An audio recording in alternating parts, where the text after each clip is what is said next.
Salam sejahtera, salam kasih dalam Kristus. Kepala Gereja bagi sidang jemaat yang diberkati pelihara oleh Tuhan. Atas cinta kasih, campur tangan dan pertolongan dari Dia Kristus yang adalah kepala kita, maka selayaknya segala pujian, hormat, syukur dan terima kasih, bahkan segala yang terbaik dari kehidupan kita memperuntukkan hanya bagi Dia, sebab hanya Dialah satu-satunya yang layak menerima segala yang terbaik dari kehidupan kita terkait pemeliharaan, perlindungan dan keselamatan yang dijamin oleh Dia bagi hidup kita.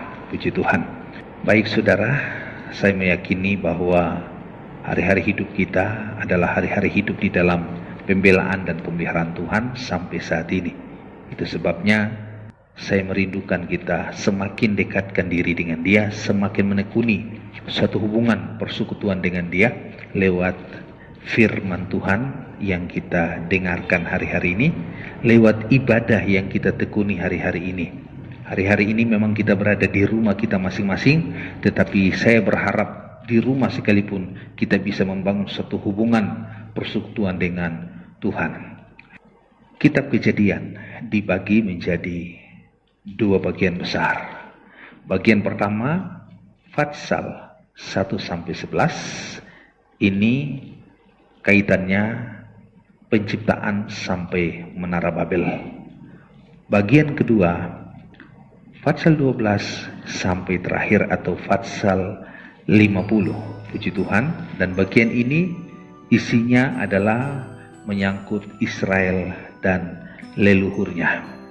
Kita tahu sendiri leluhur Israel itulah Abraham, di mana Abraham dipanggil keluar dari tempat tinggal semula ke suatu tempat yang disediakan Tuhan baginya dengan perjanjian dari Allah demikian dan demikian. Dan Abraham setelah mendengar panggilan dan perintah Tuhan itu, ia pun melaksanakan perintah yang diterima dari Allah dengan keluar dari tempat asalnya menuju ke suatu tempat yang disediakan Tuhan kepadanya. Saya mengajak kita, Kejadian 12, kita mulai ayat 1. Perhatikan kebenaran firman Tuhan. Berfirmanlah Tuhan kepada Abram, pergilah dari negerimu, dari sanak saudaramu, dari rumah bapamu ini, ke negeri yang akan ditunjukkan kepadamu. Ini suatu perintah yang Tuhan turunkan kepada Abraham, bahwa dia harus meninggalkan negerinya, meninggalkan sanak saudaranya, meninggalkan rumah bapaknya.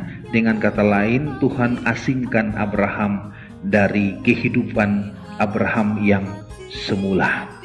Dan ketika Abraham mendengar berita itu, dia langsung meresponi.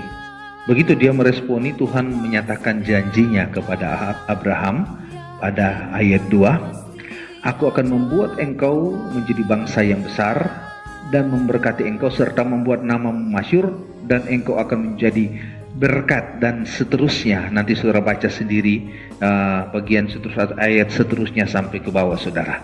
Jadi Tuhan menyuruh Abraham keluar dari lingkungan lamanya ke suatu tempat menurut kehendak Tuhan, dan Abraham melangkah meninggalkan tempat itu, meninggalkan negerinya, meninggalkan sanak saudaranya, meninggalkan rumah bapaknya, karena demi taat dan dengar-dengaran kepada perintah Tuhan atau firman Tuhan, maka Abraham harus meninggalkan itu semua.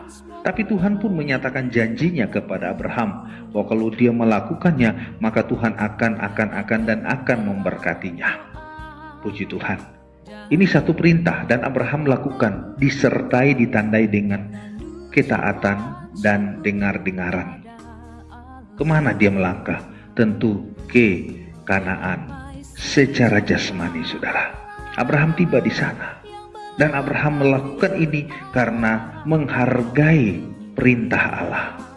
Kalau kita bisa menghargai perintah Allah, tentunya kita akan mengikuti jejak Abraham dengan taat, dengar-dengaran, meninggalkan situasi kondisi kehidupan yang lama, diasingkan keluar kepada satu tempat atau kepada satu tujuan, di mana satu tempat Allah sediakan bagi kita yang mau terasing keluar dengan taat, dengar-dengaran pada perintah Allah. Abraham meninggalkan itu, dan Alkitab mencatat di dalam Ibrani pasal 11. Coba saya mengajak kita ke Ibrani pasal 11. Cukup jelas di sana bahwa Abraham tidak kembali lagi ke sana, ya. Ibrani pasal 11 ayat 15 berkata demikian. Dan kalau sekiranya dalam hal itu mereka, yaitu Abraham dan seterusnya, ingat akan tanah asal di mana Abraham telah tinggalkan, yang telah mereka tinggalkan. Nah ini dia, maka mereka cukup mempunyai kesempatan untuk pulang ke situ. Tapi sesungguhnya kesempatan itu tidak dipergunakan untuk kembali ke negerinya, sanak saudaranya, rumah bapaknya.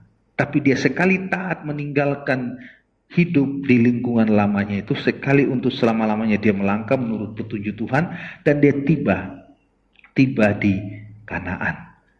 Itu secara jasmani. Demikian juga kita, kalau kita ingin tiba di Kanaan secara rohani, maka ada contoh figur Abraham jadi contoh bagi kita. Taat dan dengar-dengaran pada perintah, aturan yang disampaikan oleh Tuhan, agar kita mencapai tujuan akhir dengan baik. Itulah Kanaan rohani. Ada kesempatan untuk kembali kepada kehidupan yang lama, tapi kita tidak pergunakan kesempatan itu untuk kembali pada hidup lama. Kita terus melangkah dan melaju menuju tujuan yang pasti. Itulah Kanaan surgawi. Ini contoh teladan yang telah diberikan Abraham kepada kita, agar kita bisa meneladani. Sekali melangkah meninggalkan hidup yang lama, tinggalkan untuk selama-lamanya, tujuan kita menuju kepada satu tujuan yang disediakan Tuhan, maka pasti kita akan tiba dengan baik dan selamat, karena sikap, tabiat, taat, dengar-dengaran yang ada pada hidup kita. Puji Tuhan. Jadi saya kembali lagi, kesimpulan dari kitab Kejadian. Namanya Kejadian berarti awal mula. Awal mula dari penciptaan, awal mula dari umat pilihan Allah, bahkan awal mula dari dosa. Semua ada di kitab Kejadian ini. Awal mula, puji Tuhan. Dan biarlah kesempatan saat ini apa yang kita terima dengarkan, berita firman yang sudah kita dengarkan secara singkat, hendaklah kita lakukan itu. Karena kita juga adalah keturunan Abraham yang rohani, yang layak menerima janji Tuhan, diberkati dan layak untuk hidup meneladani Bapa Abraham. Kita akan tiba atau kita akan bertemu di momen berikutnya. Tuhan berkati kita semua.